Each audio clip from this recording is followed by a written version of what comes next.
नमस्कार दोस्तों, आपका स्वागत है एक कदम अध्यात्म की ओर में। दोस्तों, आज की कहानी एक ऐसे बालक की है जिसने 5 साल की कम उम्र में वह ज्ञान प्राप्त किया जिसे प्राप्त करने के लिए बड़े बड़े ऋषि मुनि कई वर्षों तक कठोर तपस्या करते हैं, फिर भी उन्हें उस ज्ञान की प्राप्ति नहीं हो पाती। प्राचीन काल में एक ऋषि थे जिनका नाम उद्दालक था। इन्हें वाश्रवा के नाम से भी जाना जाता है। इन्होंने एक बहुत बड़े यज्ञ का आयोजन किया था। यज्ञ की समाप्ति पर ब्राह्मणों को अपना सब कुछ दान में देना चाहते थे। ऋषि वाश्रवा ने जब दक्षिणा देनी शुरू की तो सभी आश्चर्यचकित रह गए। दक्षिणा में वह उन गायों को दे रहे थे जो कि बूढ़ी हो चुकी थी और दूध भी न देती थी। ऋषि वाश्रवा के पुत्र नचिकेता से यह देखा न गया। संपत्ति के प्रति अपने पिता का यह मोह उसे बर्दाश्त नहीं हुआ। वह अपने पिता के पास जाकर बोले, पिताजी, ये आप क्या कर रहे हैं? तब उनके पिताजी ने कहा, देखते नहीं हो, मैं ब्राह्मणों को दान दे रहा हूँ। नचिकेता ने विनम्रता पूर्वक कहा, लेकिन ये गाय तो बूढ़ी है, जबकि आपको अच्छी गाय दान में देनी चाहिए। ऋषि वाश्रवा ने गुस्से में कहा, क्या तुम मुझसे ज्यादा जानते हो कि कौन सी चीज दान में देनी चाहिए, कौन सी नहीं? नचिकेता ने कहा, दान में वह वस्तु दी जानी चाहिए जो व्यक्ति को सबसे ज्यादा प्रिय हो, और आपको सबसे ज्यादा प्रिय तो मैं हूँ। तो आप मुझे किसको दान करेंगे? नचिकेता की इस बात का वाश्रवा ने कोई उत्तर न दिया। नचिकेता ने हट पकड़ ली। वह बार बार यही प्रश्न करता रहा, पिताजी, आप मुझे किसको दान में देंगे?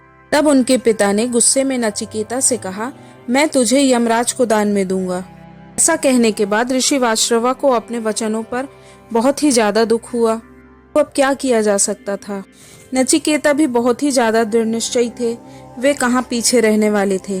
पिता की बात सुनकर बोल पड़े, मैं आपकी आज्ञा का पालन करूंगा पिताजी, आप बिल्कुल चिंता ना करें। वाश्रवा ने उन्हें बहुत समझाया पर नचिकेता नहीं माने। नचिकेता यमलोक पहुंच गए, परंतु यमराज वहां नहीं थे। यमराज के दूतों ने देखा कि नचिकेता का जीवन काल अभी पूरा नहीं हुआ है, इसलिए उसकी ओर किसी ने ध्यान नहीं दिया। लेकिन नचिकेता वहीं पर बैठे रहे।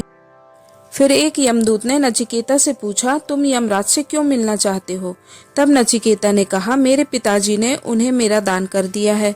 नचिकेता की बात सुनकर दोनों यमदूत हैरान हो गए। यह कैसा अजीब बालक है, इसे मृत्यु का भय नहीं है, यह यमराज से मिलने चला आया।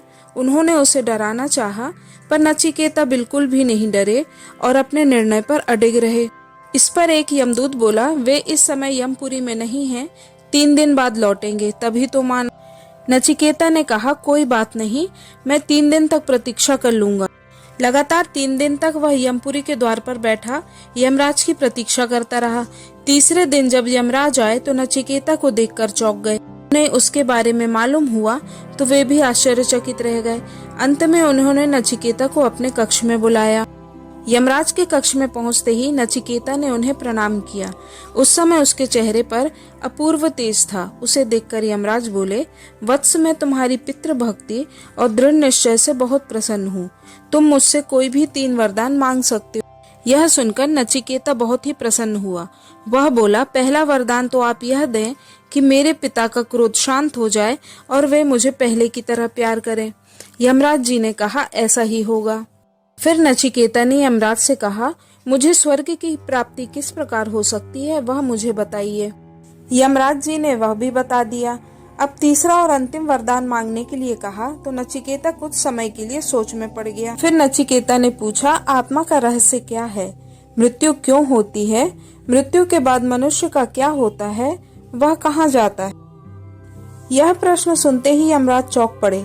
उन्होंने कहा, संसार की जो चाहे वस्तु मांग लो, परंतु यह प्रश्न मत पूछो। किंतु नचिकेता ने कहा, आपने वरदान देने के लिए कहा है, अतः आप मुझे इस रहस्य को अवश्य बताएं।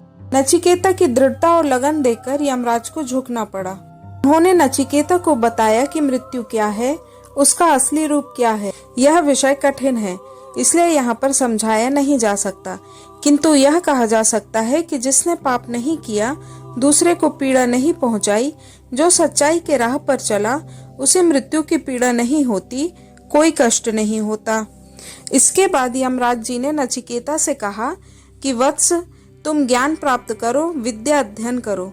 सिर्फ इस प्रश्न का ही नहीं बल्कि संसार के सभी प्रश्नों का उत्तर प्राप्त हो जाएगा, क्योंकि विद्या वह खजाना है जिसकी बराबरी संसार में कोई दूसरी वस्तु नहीं कर सकती।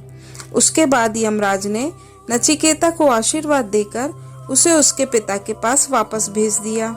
वहां से लौटने के बाद नचिकेता अध्ययन में लग गया, क्योंकि जीवन की सही राह उसे प्राप्त हो चुकी थी। उसी राह पर चलकर वह एक बहुत बड़ा विद्वान बना और इस सारे संसार में उसका नाम अमर हो गया। तो दोस्तों, इस प्रकार नचिकेता ने अपनी जिज्ञासा के चलते उन प्रश्नों के उत्तर प्राप्त किए जो बड़े बड़े ऋषि मुनि नहीं कर पाते। दोस्तों, आपको यह कहानी कैसी लगी? अगर आपको पसंद आई हो तो कृपया लाइक, शेयर और सब्सक्राइब करें। धन्यवाद।